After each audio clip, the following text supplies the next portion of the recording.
Welcome back to the Bionicle Inspiration series, a show where we take a look at the excellent mocks of the LEGO community, and we spotlight them to give you some inspiration. In this episode, I want to take a look at some creations that are bringing to life the early concept art and prototype sets. There's actually a surprising amount of official concept artwork that's out there, and I tell you what, it is surreal to see custom recreations of exactly that. So let's dive in and check them out. Up first we have Umarak the Destroyer, and this was made by Deniz Andak. So the Bionicle G2 art book, it's got various designs for what Umarak could have looked like, but easily the coolest one has to be this rock monstrosity. And look at that, the mask is more of a sentient octopus that almost appears to be like corrupting and controlling the host body. I mean, that's a sick idea. And so Deniz, they did a pretty good job of recreating the rocky texture that the concept art had, and they did so with the help of a bunch of CCBS bone and limb pieces. Yeah, just wrapping them around to form the shape of the limbs and the body. It's wonderfully simple. In fact, this entire creation is only using CCBS bone pieces. They're using various shapes and sizes, of course, but that is the only piece that makes up this entire creation. I mean, that is a stroke of genius. The CCBS bones, they're incredibly cheap and common. So this is a lovely reminder that you can build all sorts of amazing things only using one type of piece. That's some good stuff. And hey, if you like this, there's a whole other collab out there called the Bones collab. There's plenty of builds by multiple different builders who explore this exact same concept. It's worth checking out. But yeah, repeated bones, it does pull off an excellent rocky texture. Wouldn't have expected that to look this good, but man, it's special. And using the smaller bones for that tentacle face, hey, it's posable and it's pretty. I mean, this is an excellent match to that concept art. I love it.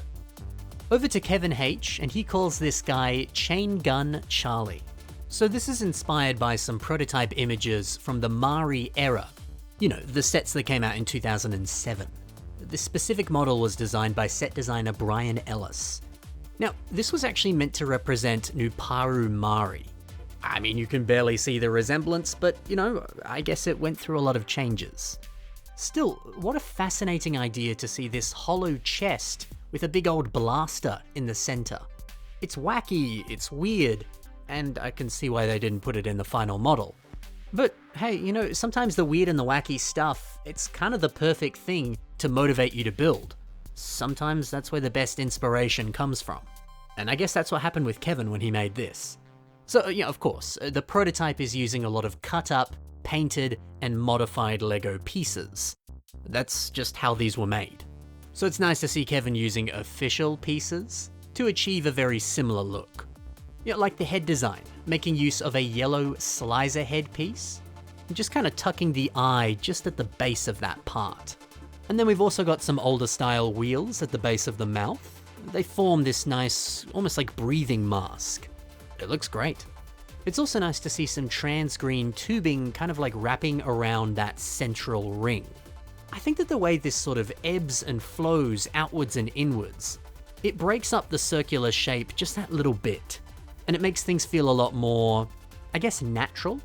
I don't know, comparing this to the concept model, I don't notice this obscure ring in the center. Things don't feel as out of place.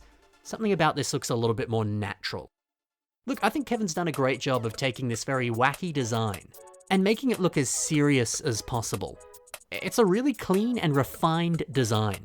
Even just using Kitongu's headpiece for the thighs. Look, this is great. Over to the work of Rai, and they have built Skull Spinner. This is another one from the G2 art book. And I mean, a super cool looking skull villain with some blasters that have blades on the end. I mean, heck, it doesn't get better than that. I totally would have bought this if it was an actual set. I kind of wish it was. But hey, Rai brings my dreams to life with this creation. Yeah, I appreciate the way that this is built. Mainly just using existing CCBS pieces that were in the sets that were coming out at this time. Because, yeah, that's probably exactly how LEGO would have made this if it was a set. You know, even just the choice to have Tahu Uniter's blade elements on the guns. Yeah, I imagine that's what they were planning when these concept art images were drawn. And this darker color scheme, lots of gunmetal pieces, like that gorgeous gunmetal mask. It all looks perfectly evil. I tell you what, man, a skeleton with blasters and swords, that's the definition of peak character design. I love it. Tino Pautanen is up next, and this is called Hordika. So we have a couple photos of this guy. This is early design work for the Toa Hordika. Unfortunately, this image is not the best quality, but that's what LEGO gave us. But we do have this image, which gives us a much better look. Now, it's wild to think that this is what evolved into the Toa Hordika. There are some small similarities, but yeah, not much. It's kind of very night and day. But Tino has shown us a real charm to this design. I mean, that face is incredibly adorable. I mean, check it out. We've got gears for little teeth, and then we take this G2 armor piece and kind of wrap it around the head, like a little hat. You get this piece in basically every single protector set. It's relatively common. I mean, look, this isn't a perfect one-to-one recreation, but it captures the rough feeling of the original. And it's nice to see Tino's unique spin on this design. And you know what, I think that's a good idea too. Just head over to the Bionicle wiki. All you have to do is just Google like prototype Bionicle images, and it should be one of the first results. You'll get a bunch of images that pop up that show a lot of these prototypes, and you're gonna find all sorts of really solid, good designs. Use them to give you some ideas.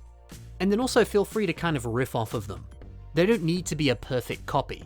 You could just take notes from the body shape, or the color scheme, or like one key feature, and use that to create something different, something unique, something that is very you. I mean, hey, if it can help you build something cool like this, then that's great. One last thing, I really like the use of this element on the upper leg. This is like an exhaust port piece.